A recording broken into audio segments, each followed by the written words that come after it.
Welcome to the Art of Healing podcast, the podcast that is dedicated to helping you connect with your mind, body, and spirit. This is Charlize, physician and Reiki master, and thank you so much for joining me. I would like to remind you that although I'm a physician, the information you receive in this podcast is for educational and entertainment purposes only. You can find my full disclaimer at my website, www.healingartshealthandwellness.com. If you like what you hear on this podcast, sign up for my weekly newsletter. Check your show notes for more information and for the link to sign up. Thank you.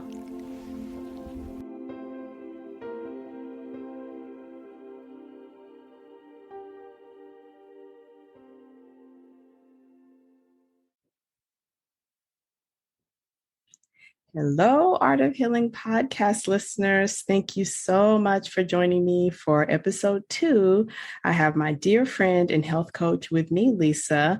We are doing a series of videos and podcasts concerning some important topics that are near and dear to our heart. So, of course, you'll have the podcast to listen to. You also have the videos. You'll want to listen all the way to the end because there are going to be some nice freebies and some nice info. So let me introduce Lisa. Lisa Airhart is a longtime educator. She expanded her passion from teaching children to helping adults become their best selves through their personal growth and development. Lisa received her training to become a health coach from the Institute of Integrated Nutrition. She specializes in helping busy men and women lose unwanted pounds and look and feel their best. She lives in Rhode Island, and she likes to keep active by practicing yoga, riding her bike, skiing, and taking walks. She also loves to enjoy cooking meals with vitamin L for her family. I wonder what vitamin L is. So, Lisa, thank you so much for joining me for this episode. How are you doing? Good, Charlize. It's so good to be here. Thank you for having me. I love doing these things for you and your audience. This is wonderful. All right. So, I wanted to discuss mindful and or intuitive eating with Lisa. Mm-hmm. So Lisa, my first question for you, please share with the listeners, what is mindful eating? That is the how to eating instead of the what you are eating.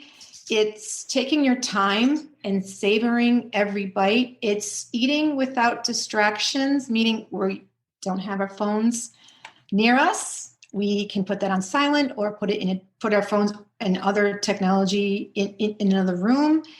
You're just focused on your food, what it looks like, what it smells like, savoring every bite, thinking about where it comes from, and what it's doing for you. Thanking it for what it's actually doing for you as a human, what it's doing for your body, and how much you're enjoying it. Nice. As you're saying that, I think of my, I just recently learned this term, because I'm a practicing physician, of my sad desk lunch. And I'm thinking, boy, that's just not mindful eating. I'm there from the EMR, putting in orders. So it's like all of a sudden I had just a silent moment of self-pity. We don't have to be perfect. I know. We just have to do it most of the time. I got to do better than that. I got to do better. I was like, that's not what's happening to me every day at lunch. That is not what's happening.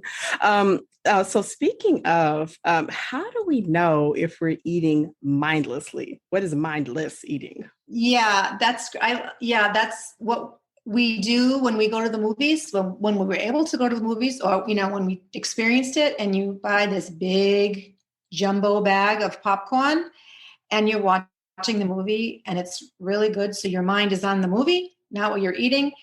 And then what happens? Before you know it, that bucket is empty and you have no idea how it got there. You don't know because you're on automatic mode and you're just putting one, especially when they're small pieces. Mm-hmm. Yeah, and they're salty. Mm-hmm. Yeah, mm-hmm. They're just going in one after the other. And then you look at, down and you're like, I just emptied a whole, bowl or a bag of popcorn or ice cream. Like one scoop leads to 2 scoops, 2 scoops leads to 3 scoops. And all of a sudden, yikes, Yeah, Mm-hmm. I've been there. So yeah, we all have. But that would be, when when you're thinking about something else and you're eating at the same time. So doing two different actions doesn't work with mindful eating. That would be where mindless meaning eating comes in. Interesting. I'm thinking about something a lot of my patients will share with me because, and Lisa and I are working together for many reasons, but one of those is that her knowledge experience as a health coach and what I see with my patients.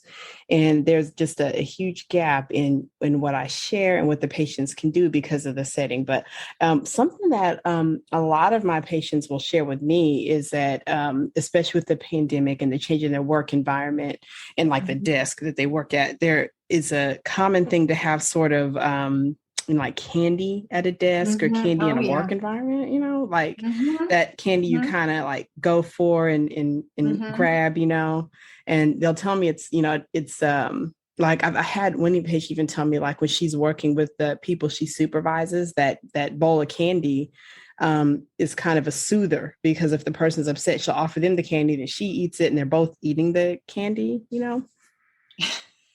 It sounds all too common. Uh-huh. And it's a friendly gesture and it's a welcoming gesture to have a nice bowl of candy on your desk. It's saying to whoever's, you're welcoming in your office, hey, come on in. It's a friendly setting. Would you like some? And I actually, you walk in, you see, you're like, oh, I'm a kid. Let me go grab something. Mm-hmm. Just like I used to like to go to the banks with my mother because, they used to hand out lollipops. And they still do, actually. But I, I'll go to the bank. Yeah, I want that lollipop. Mm-hmm. I'm sure it's a lure. I'm guilty. I've had, candy in my drawer, and I occasionally still do. Mm-hmm. But I think what we're talking about too is, we're humans and we have emotions. And when we feel like we're less than or stressed, the first thing we want to do is make ourselves feel better. And the first thing, to make us feel better are using our senses and, of course, food or, candy or chips, in my case, is the first thing you're going for. So when I've worked with clients, it's a process to get out of that, habit of grabbing something right away. It's you have to, it's not going to happen overnight. But I have a tool for our listeners right now. I use this with clients when they talk to me about this. And Charlize, thank you for your the work you're doing as a medical doctor. I know that your time is constrained. I think that's when the coaches come in because we don't have that knowledge and can prescribe medicine like you do, but we do have the time to talk to clients and time just for them to voice what's going on is just so helpful. But a lot of times it's a stressor, and it could be a trigger, and it usually is something that happened in their childhood. You're at work and all of a sudden you're told that something's not good enough, and all of a sudden you're thinking about when you were in second grade and you were standing up in front of the class and you were so embarrassed because the teacher or in that situation you were, it's embarrassed you because the presentation wasn't, or whatever you were reading, wasn't good enough. So a lot of this is stressors, triggers. So a good way to do that is slow down your thinking. And may have heard it before. It's called the 10-10-10 rule.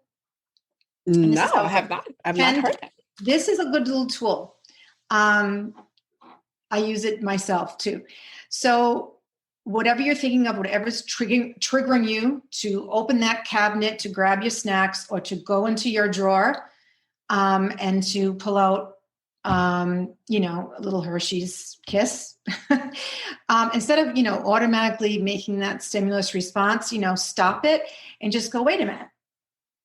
How I'm feeling right now, that comment, is that going to affect me in 10 minutes? Whatever was being said.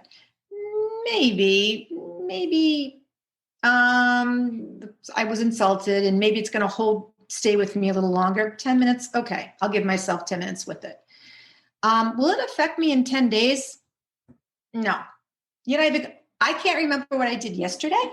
I don't know that feeling that I was like horrifying in that moment. In 10 days, before that, it is gone. It is not, you're on to something else. You're moving forward. You're, going on with life. And then the last 10, I remember I said it was 3 10s. Mm-hmm.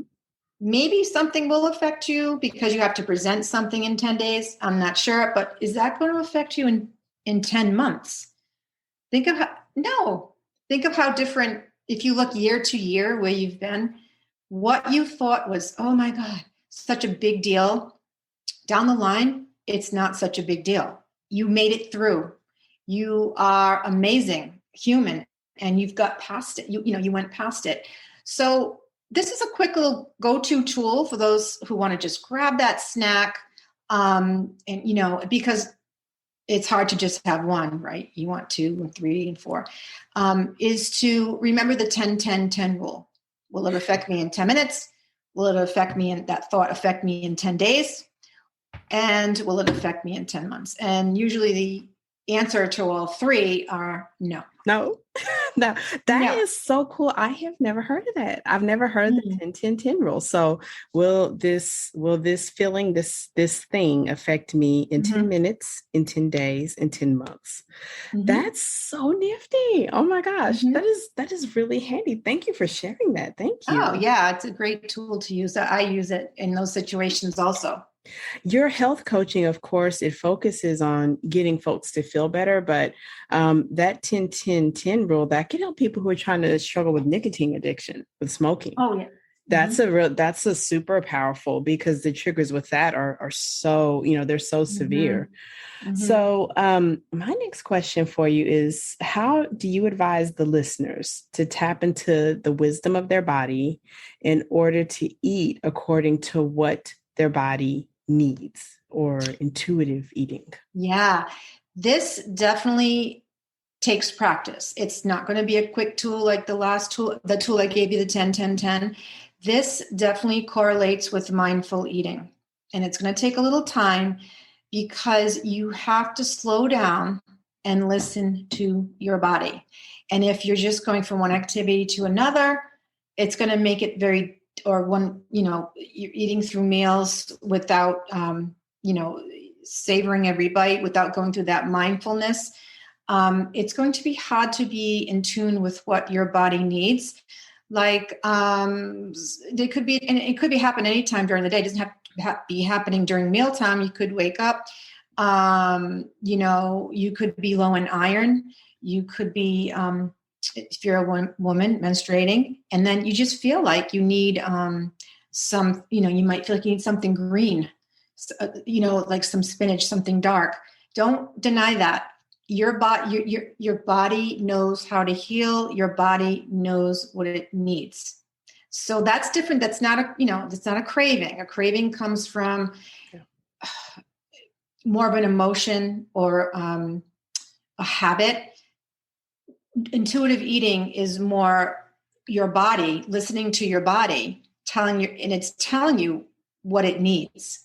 Like when you're thirsty, what does that tell you? You need to drink some water. Actually, that it's too late. If you get to the point where you feel thirsty, I've heard that just, it's not going to be hot, you're going to drink water naturally, but at that point it's actually, late. Like your body could have, shown other signs of like being tired or whatnot. But our bodies they're made. It's a perfect machine, and it really knows what it wants. And just listening to that, just a lot of times, I've been eating less meat lately, so my body's adjusting to my new way of eating. But it's what it's been calling for. It's how I feel lighter. I feel the more yoga I do, heated yoga, the more I do not want to eat meat. So I'm listening to that. I'm listening to those signs, but yet, I needed peanut butter. I knew yesterday that, oh boy, I need some, and I'm like, oh, I had this craving for peanut butter. So I made this delicious peanut butter sandwich, by the way, on cinnamon toast. So good. Very satisfying. but my body needed it. And I was just so satisfied that I didn't go for other snacks. I didn't grab the cookie in the cabinet that I saw. I just, that's what it needed. I needed the protein. I know that nuts provide protein. Peanut butter provides protein. I try to buy, a good, a more nutritious brand. And I was satisfied. I know it's higher in fat, but it's saturated fat, but it's okay. I mean, it's not something I do all the time. I don't eat it every day. I know I had discovered about myself several years ago that during many years ago, it was not unusual for drug reps to come to physicians' offices and bring lunches. And for a long time, the lunches were quite a bit carbohydrate heavy, lots of pastas, lots of it was a lot of pasta, to be honest. I don't know what the deal was with pasta. It was like a lot of pasta when I look back. And so I would, I'd eat the lunch and I'd eat the pasta.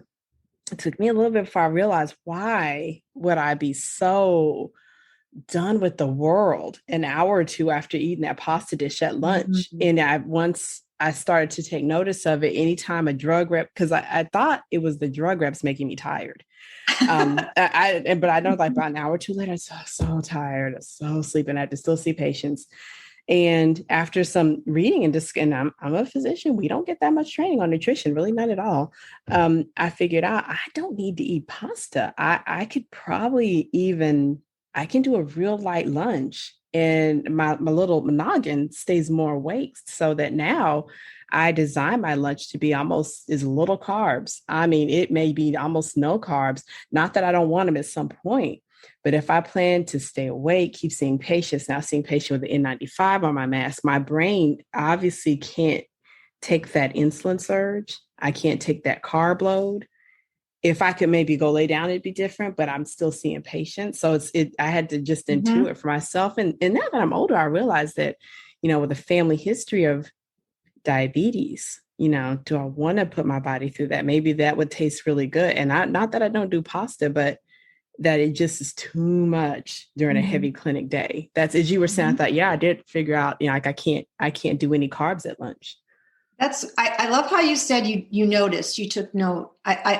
That's a great way, just sitting back and saying, wait a minute, how did that make me feel?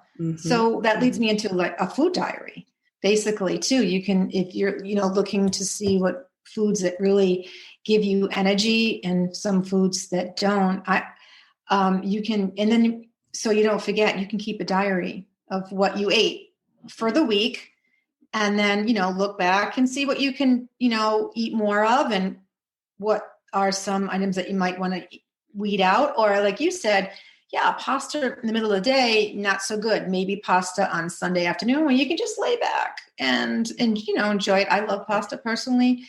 Of course, like yourself, though, as you get older, you just can't eat it like you used to, or you have to, just be mindful of the amount and the time that you're eating it. So that food diary, but you seem to, even if like you said, Charlize, you're so busy, but even just taking a mental note of, wait a minute, that's not working. Say that again about food diary, because when I bring up food diary during a clinic day, the patients roll their eyes, they hold their breath, they become they want to faint when I say food diary. Yeah. So tell me the importance of a food diary. Yeah. Maybe if they hear from someone else. I know. Yeah. Because it's work. It's work because you to write down, but you can always do it in your phone too. You don't have to carry this notebook around. You can just quickly have your voice recorded in your notes in your phone. That would take probably 2 minutes.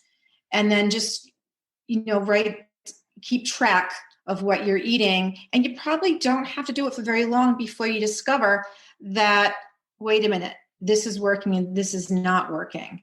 And I think also what we have to realize is our bodies change. What we ate maybe even a year ago, reacts differently with us now, and might be in 3 years from now something different. So it doesn't, just because it works before doesn't mean it's going to work now. That's why we always have to be conscientious of what's going on with our bodies.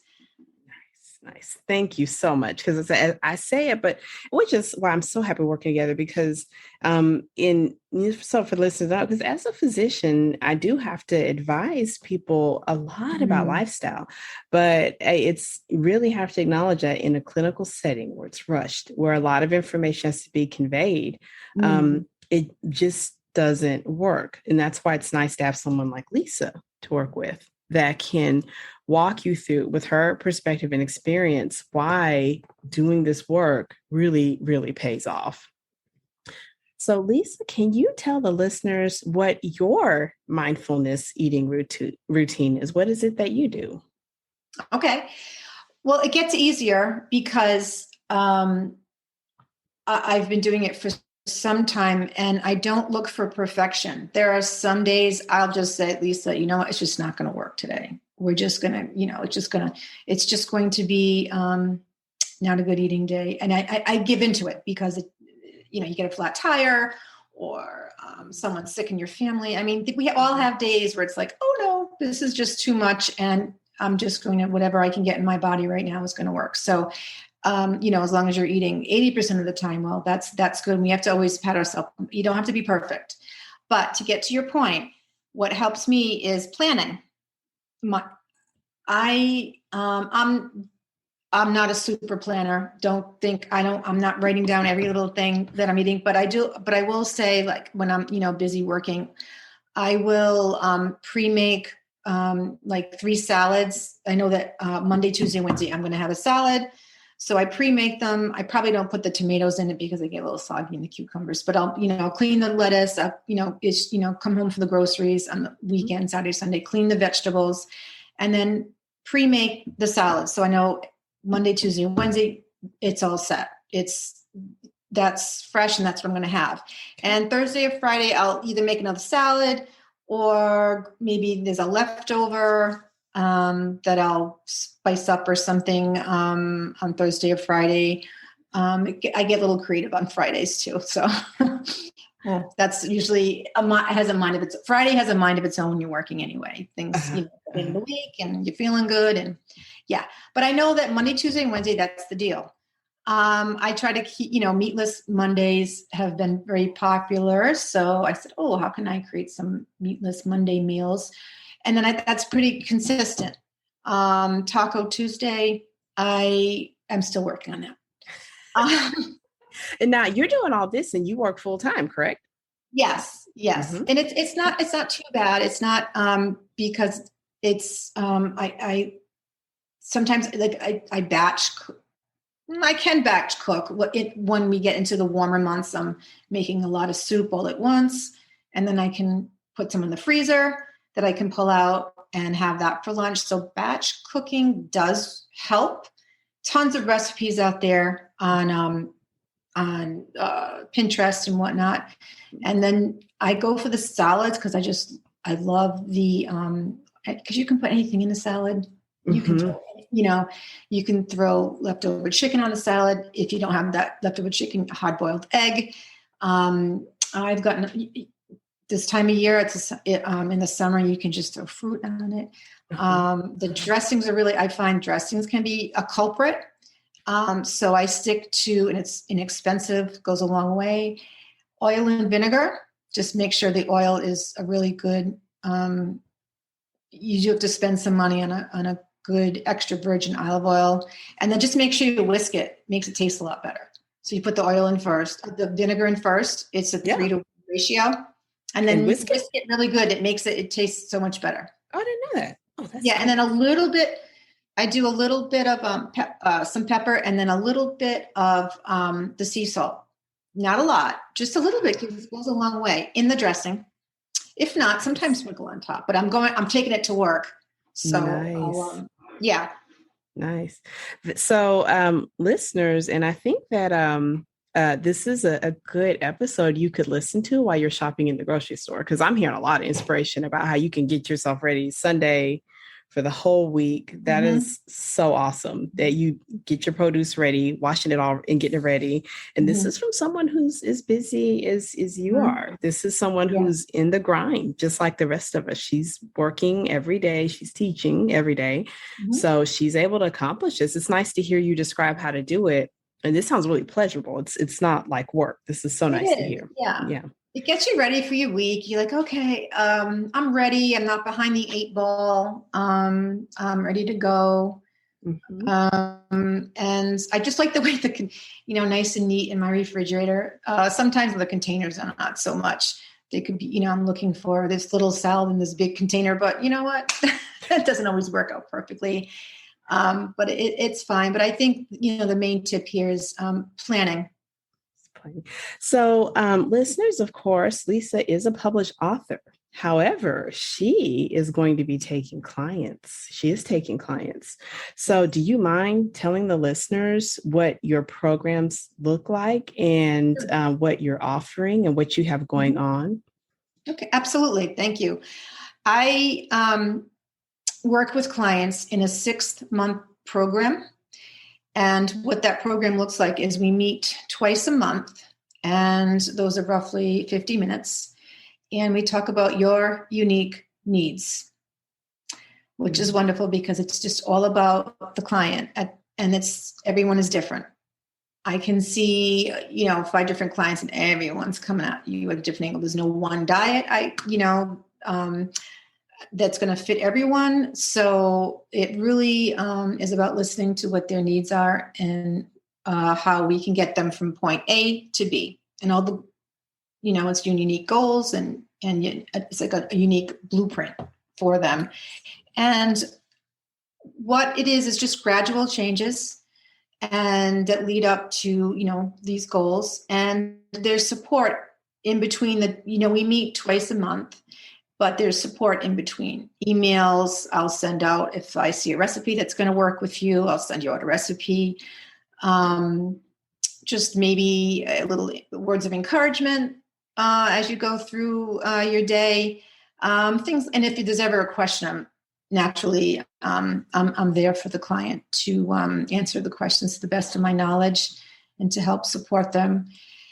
And that's basically how it's run. It's a 6-month program. And the reason why it's 6 months is because we got to get through those sticky times of the year called holidays. That's when we see changes in the body, changes in mood, changes in stress.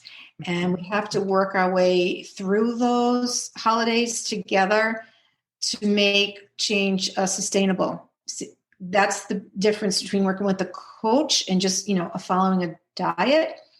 All well and good, but the diet, leaves you. You follow this, you lose the weight, and then there's no one to talk to, and then all of a sudden, the weight comes back on almost as fast as you lost it. But here, the goal is to it's permanent. Very and good. I've seen the results. Nice. And you know what to do. You don't need someone to, you know how to, it's like I'm becoming unemployed. Like this is what you want for your kids, right? You want to someday, even though, they do need your help, but to become unemployed, you did your job and now it's time to move on. And then meetings beyond that can be, you can naturally have set other goals, personal goals, career goals that we can talk about later too, but mainly keep it, the idea behind it is, keeping this weight off through both food and lifestyle changes. So once again, thank you so much for joining me, Lisa. I think that there is so much information. You've left the listeners with so much valuable information. So listeners, I would definitely recommend you check the show notes because there's quite a bit going on. And I think Lisa has some offers for those that have listened. She's got some goodies for us. Yes, you'll be getting a freebie that you can access at the end of this podcast. It will be tips on how to lose these unwanted pounds. So if you, you can access through different ways. Like Shalisha said, the book gives you ideas naturally. working with me one-on-one. But if that's not, something that is doable right now, these tips are great. There are 8 tips in all right now. And you can download it instantly. Thank you so much, Lisa, and listeners. Thank you so much for joining us for today's topic. As always, check the show notes. You can find more information on Instagram at Charlize at Healing Arts. I will make all of Lisa's information available, including her website, how to sign up for her email list. We will see all of you next week. Thanks so much. Bye-bye.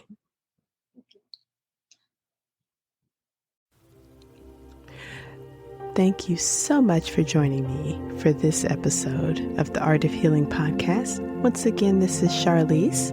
You can find out more about me at www.healingartshealthandwellness.com. Did you know I have a blog as well as online courses? Check your show notes to sign up for more information about healing arts, health, and wellness. Thank you. Please feel free to share this episode with your friends, family, and loved ones.